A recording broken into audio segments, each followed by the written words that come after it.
Hello everyone, today we're going to talk about element number 6 on the periodic table, carbon. Carbon is abundant on planet Earth and in the universe. It's also found on other planets such as Mars and Venus, as you can see here. Venus has too much carbon, Mars has too little carbon, and Earth has just enough carbon to make up all of life on it. We're going to go through the various processes and compounds that carbon consists of and undergoes. We're going to analyze combustion. We're going to analyze our history. We're also going to discuss the properties of carbon dioxide and how it's involved in weight loss, because when we burn sugars or triglycerides, which are known as fats, we get a burning of all that, and in the process we create new molecules that are seen here, carbon dioxide and water. And we're going to go through the processes that carbon undergoes to become diamond and graphite and various other compounds, as we discussed prior to this. Carbon is found in our bodies and on planet Earth in various allotropes and combinations. Carbon consists of 18% of our total body mass. Carbon can be found as graphite or as diamonds. Graphite is more conductive to electricity. It is more absorbent to light, in contrast to diamonds, which conducts electricity very poorly and refracts light very efficiently, which is why we get that shiny diamond look. That occurs after it's polished, but diamond naturally could still refract light. So one thing that I learned while researching carbon is that it's actually used for metal extraction in iron ore. For example, it took me a while to understand how exactly iron ore was extracted from the iron oxide that it was previously molecularly bound to, but I finally was able to understand and analyze it better with this new book that I bought that explains everything more specifically. So here is the image from the book, and it shows exactly how metals are extracted with carbon from the iron oxide. Iron oxide is basically just iron combined with the oxygen in the air. It's that rusty thing that you see. So when you see rust, for example, the planet Mars has a lot of iron oxide on its surface, which is why it has that reddish tint to its surface, because it has iron oxide, which is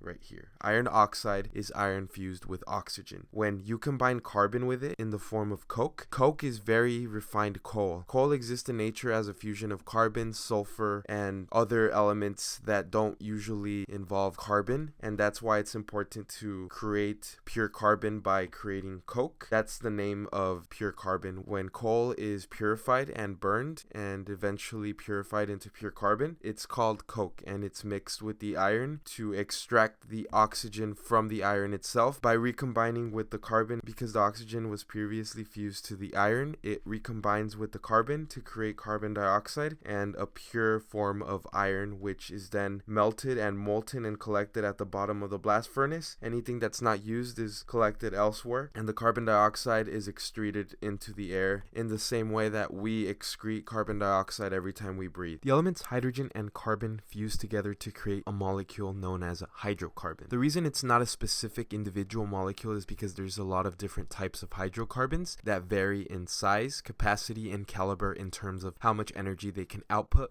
and how much energy is required for them to be able to initiate that output. The term hydrocarbon is directly referring to the combination of hydrogen and carbon within the molecule. There are different types of hydrocarbons, ranging from refinery gases all the way to asphalt. When I was a little kid, I always used to look at the blacktop and see on a hot summer day how the asphalt would melt and start to become softer than it would be on a cold day. As a kid, I used to press my finger onto the blacktop to see how squishable it was, because the sun was making the asphalt hot enough for it to start to slightly melt, but not completely melt to the point where it was still a solid, but it was a soft solid, kind of like a clay or a dough. And that's what asphalt is. It's a huge array of carbons all lined up together, saturated with hydrogen atoms together, and that's the most dense type of hydrocarbon that we use as human beings. The least dense is the highly flammable gases. The reason they're highly flammable is because they're super small, so they're able to easily move quickly and combine with the molecules from the air and create new molecules such as carbon dioxide or carbon monoxide or other fusions of carbon and hydrogen, sometimes water, which is what happens when the hydrogen from the hydrocarbon combines with the oxygen from the air once it gets separated from the carbon. Wood contains carbon and hydrogen, but it also contains other types of molecules that need to be excreted, such as when you burn firewood, you release things other than carbon dioxide and water into the air, because wood is not 100% pure carbon. To get pure carbon, you need to purify it and attain a chemical known as coke, which is achieved achieved by continuously burning the wood or the charcoal until you reach a carbon percentage within the whole material that you're burning, and you have enough carbon to consider it just a lump of carbon by itself. Hydrocarbons, when combined with the oxygen in the air, as I previously mentioned, create the molecules carbon dioxide and water, and that is seen in these different chemical reactions. Carbon is an ancient element that has helped us get to where we are today as a humanity, as people. Carbon has been used since the Egyptians and Sumerians were around, dating back as far as 3750 BCE. The reason we know about carbon and its use is because carbon has an isotope known as carbon-14 that is radioactive in comparison to the carbon-12 that we normally interact with. The reason it's carbon-12 is because it has 6 protons, 6 electrons, and 6 neutrons normally. But the isotope carbon-14 has a half-life, which means that every certain amount of time, half of the element is gone. In this case, it's 5,730 years. That's the half-life of carbon-14, and every 5,730 years, carbon-14 becomes half of what it was previously. Carbon is consistent of 6 protons, 6 neutrons, and 6 electrons, but we didn't specify as to how the nucleus got there in the first place. We discussed on all the other elements how the elements were created, and in the helium video, we talked about how everything that is not helium is consistent of the building block helium that is not hydrogen, because hydrogen is less than helium, but helium is a standard package of 2 protons, 2 neutrons, and 2 electrons. So what happens when all of these combine in a package of 3, such as what we see here? We see 1 helium plus 1 helium plus 1 helium to form 1 carbon-12 nucleus with the electrons included. So carbon is made in stars when 3 helium nuclei fuse to form a carbon atom, and a carbon atom is therefore 3 heliums combined together. Every time we mention carbon, you can think of it as carbon, or you can think of it as 3 nuclei of helium combined together along with their electrons that are necessary to neutralize the opposing charges within the nucleus. Here we can see below that 3 helium atoms fuse to give carbon, so 3 to make carbon, and then we previously, when we discussed neon, we glossed over carbon and mentioned that eventually it makes the element neon, and when we talk about magnesium, we will talk about how it's created in stars as well. Oxygen, the previous video, is also created in stars in the similar process. In fact, oxygen is the element that is created after carbon is created. So 3 nuclei of helium create 1 carbon nuclei, add another one, and you create oxygen. Every element that we're going to discuss on the periodic table is, again, just helium clumped up together within it. So it's just another addition of helium, which is pretty interesting when you think about it. In 1694, Giuseppe Averani, a naturalist, was the first to discover that diamond was probably a form of carbon. He investigated it via trying to dissolve it with a large magnifying glass. So he presented a large magnifying glass upon the then unknown carbon, which was a diamond, which is technically still carbon. He presented the magnifying glass onto the diamond and he melted it, and it became pure carbon dioxide eventually, becoming the precursor for the discovery of the carbon allotrope, which is the diamond itself. A fun fact about diamond is that diamond at surface level and pressures actually wants to convert into graphite, but since its molecular structure is so tightly bound, it doesn't disconnect from itself. So even though it's continuously trying to revert back into the graphite form that it's most comfortable at, it remains as carbon because of its bonds that are so tightly bound. But over time, eventually, all diamonds will revert back over time into graphite. No matter how strongly bound they are, eventually all diamonds will revert back into graphite. Later in 1771, Pierre Macquer and Godfrey were the first people to recreate the experiment to prove that diamond was also a form of carbon. Eventually, the English chemist Smithson Tennant came along and analyzed the remains of what was left of the evaporated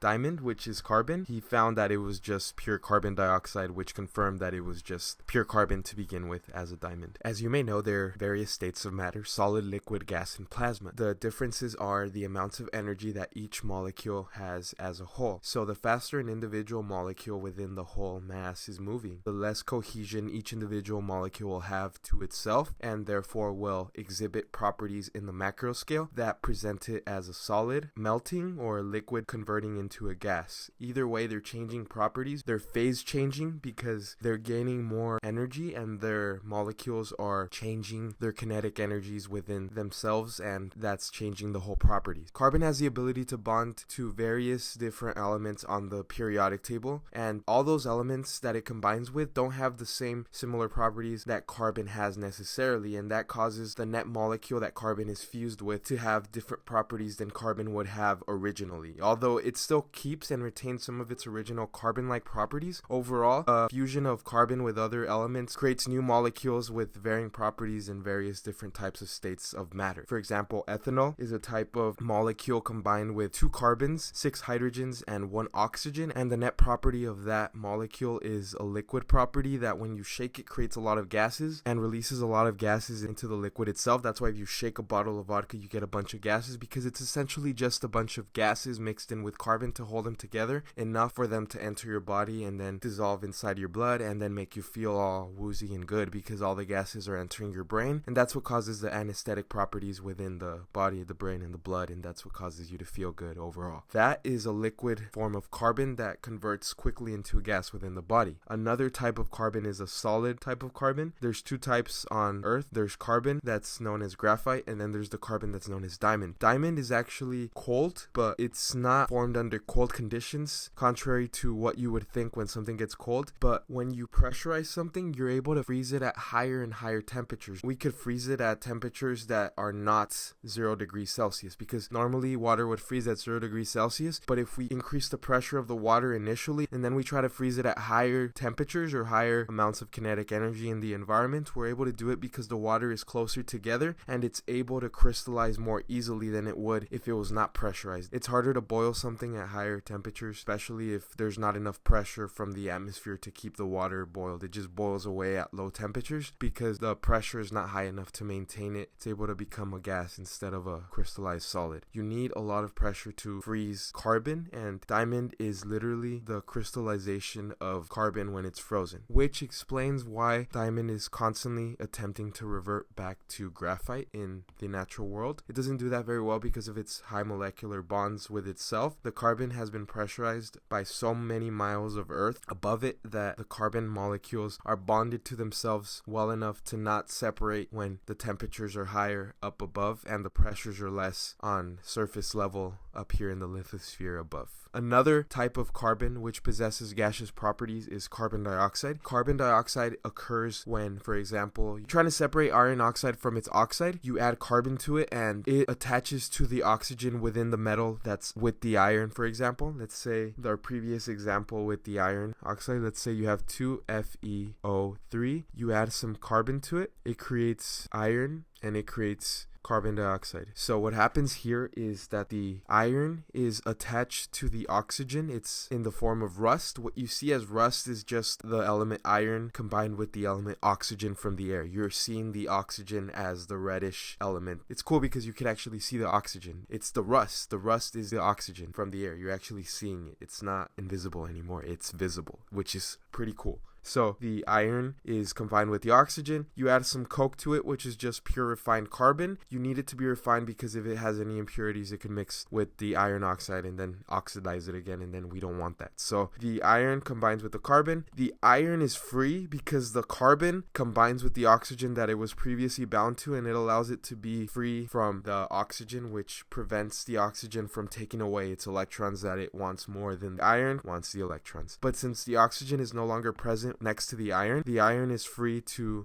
reclaim back its electrons and have them just to itself, and that allows it to be reduced. It's called reduced because people before, when they used to take away the oxygen from metals, used to weigh the metals and they used to feel the weight of the metals. They would notice that the metals are actually lighter than they were before when they were combined with the oxygen, which makes sense because oxygen in the air has weight, and when you remove the oxygen that's fused to the iron, it weighs less, and that's why it's called reduction. Although it gains its electrons back, it's reduced in the form of of weight or mass in the real world. Carbon gets oxidized because the oxygen takes away its electrons, but it technically becomes heavier. And as a result, carbon dioxide is a gaseous carbon that combines with the air, and it's free to float in the air and affect the atmosphere, which is why a high concentration of carbon dioxide is bad, and we need to reduce CO2 emissions to get them to levels of stability that are more compatible with our environment and better suitable for us, not just for now, but for people in the future that are to come that deserve a great experience here on Earth just like us. Quick summary of carbon and all of its properties. So again, carbon bonds to many types of atoms or molecules on the periodic table, so it's important to keep track of its properties and how it changes as it bonds to more and more hydrogens, for example. A hydrocarbon is a fusion of carbon and hydrogen. Hydrogen, it's on top of lithium, so hydrogen, lithium, potassium, sodium, you get all those elements. Hydrogen is essentially a metal, which is why in planets, when it's compressed enough, just like the diamond, it becomes metallic hydrogen because it starts to possess properties of metal. Regardless, you could think of carbon and hydrogen atom combined as a type of metallic oxide. As the amount of carbon atoms and hydrogen atoms start to increase as a whole within the whole molecules, and the physical properties of the hydrocarbons start to change in the real world, and they start to exhibit things from gas properties to liquid properties and eventually to solid properties as the molecule gets heavy and heavy enough that the laws of physics start to affect it in different ways based on how Einstein and Newton predicted. For example, as the amount of carbon atoms tend to increase, you start to go from a type of molecule that possesses gaseous properties such as refinery gases for heating and cooking to heavier, denser molecules that could start to run heavier things such as cars for fuels for gasoline. These are 4 to 12 carbon atoms. They're highly flammable liquids. See, these were highly flammable gases. The more carbon you add, the heavier it gets and the less light it can be, so it starts to exhibit different molecular net properties. You add more carbon, 7 to 14, you get naphtha, feedstock for the petrochemical industry, and then you add more carbons yet, you start to get kerosene, which is a little thicker. It's used for lighting stuff before, but it's also used for aircraft fuel. And then you add yet more carbons, you add 14 to 19 carbons, you start to get heavier and heavier molecules. They're able to run things that are heavier, but they're harder and harder to ignite because they're heavier and they're more dense. They're harder to separate because now they're greater packages. They come in bulk like big things at Costco. The bigger they are, the more bulky they are. Yes, they're better, but they're harder to separate and they take longer to totally consume. The bigger molecules of hydrocarbons ranging from 18 to 30 atoms. Another type is a fuel oil. The molecules are big enough to run oil tankers because those are huge. They require a lot of mass to be lost in short amount of times in order to start displacing that energy and start moving in the desired direction. So these molecules are the only ones that could get the job done because they are the ones that are big enough to be able to handle that massive load. Hypothetically, if we keep on going like this, we start to see a pattern that the bigger the molecules of hydrocarbons, the bigger things they can move. So if the theory is correct in that aspect, then if you get a big enough hydrocarbon, you could potentially move something huge in space. We just have to create hydrocarbons that are bigger than anything that we've ever imagined. They could be done like this because they attach to each other like trains rather than other types of atoms or molecules that would rather stay together in limited quantities, such as salt or other things that don't really crystallize into massive chunks of molecules. The last one is 30 plus carbon atoms. You get asphalt. It's a solid at room temperature. If it gets super hot, it starts to get squishy, compressible, and then overall the properties of the carbon start to change in the form of solids to liquids and gases.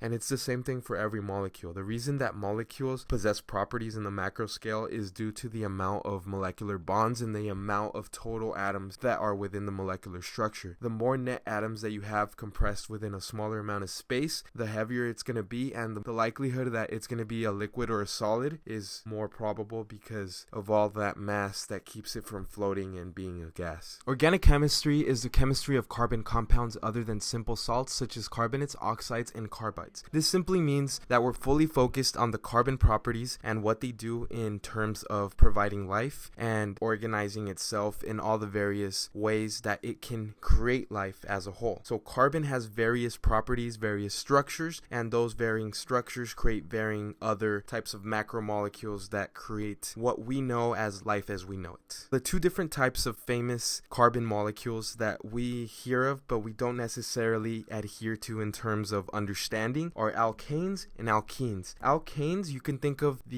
there's a restaurant nearby that is named Cane's, and and they serve highly caloric foods there. So the way I think of it is that canes serves highly caloric foods, and highly caloric foods have highly saturated fats. So in terms of alkanes, a way to remember alkanes is that canes sells high saturated food, and alkanes are fully saturated in terms of all their carbons occupying their bonds with another atom that they're sharing with. In this case, hydrogen, hydrogen, hydrogen, hydrogen, hydrogen, and another hydrogen. They're all combined with the carbon atoms and they're linked together. In contrast, the alkenes have double bonds, which allow them to bond two carbons with themselves twice. So that prevents the carbon from bonding to another element. In this case, as we can see here, the carbon is bonded on top and bottom with the hydrogens, but here the carbon is only bonded to itself without another hydrogen bonding to it. I have no mnemonics for alkenes, but alkenes are just the opposite of alkanes, which are very highly saturated, and that's all you need to know in terms of that aspect. Carbon is involved in our everyday life. It facilitates life itself. It's used to bond to other elements because it bonds so well to them. In fact, quick review about carbon is that it has 4 potential bonds that it wants to make. If it doesn't make the individual single bonds, it makes some double bonds, as we can see here that it's making double bonds, and those are known as alkenes. And alkanes are, again, the saturated carbon bonds. Those are alkanes, and these are alkenes.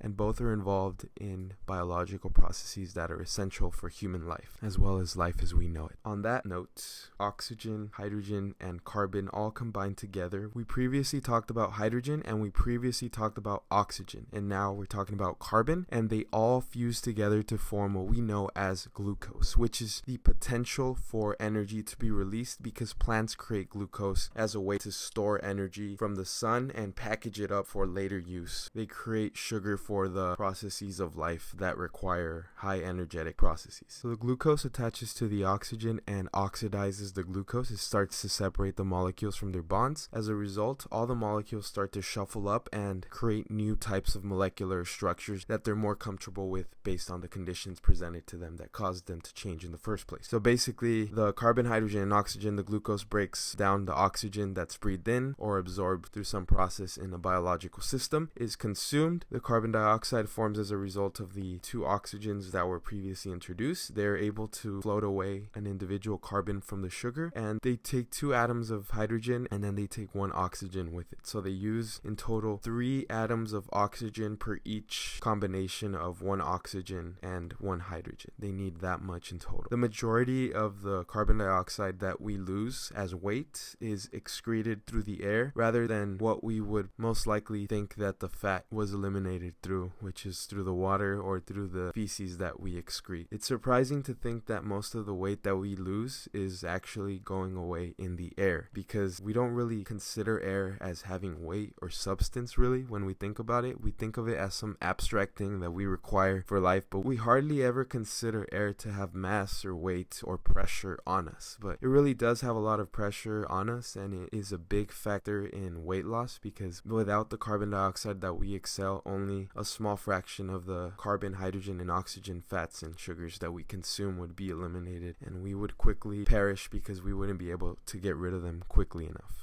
So just remember, if you're trying to lose weight by breathing out carbon dioxide, it's important to not breathe in and out super quickly, because that will just get rid of the carbon dioxide concentration in your blood, and that will make your blood slightly basic, and that's not good. Your blood needs to be a buffer solution. It's a concentration that your blood is most stable at that prevents it from acquiring any sort of acidic or basic properties by maintaining it in equilibrium, and you need that carbon dioxide in your blood in order to maintain that equilibrium. If you breathe it out too fast, you'll start to exhale carbon dioxide too quickly, and that is important because a little bit of carbon dioxide is actually needed to facilitate the breathing process. When high amounts of carbon dioxide start to accumulate in the lungs, your brain sends a signal to your lungs to start breathing again, and that allows you to breathe in again because you need that fresh oxygen, and that's the signal that your brain is receiving. So that was carbon explained in 25 minutes or less. The previous video was on nitrogen explained in 20 minutes or less. If you're curious about that video, the link is in the description below. Make sure to comment, like, and to subscribe for more videos. We will talk about carbon more into detail because there is so many bases that we have not covered on this element. Thank you guys for watching. Have a good day.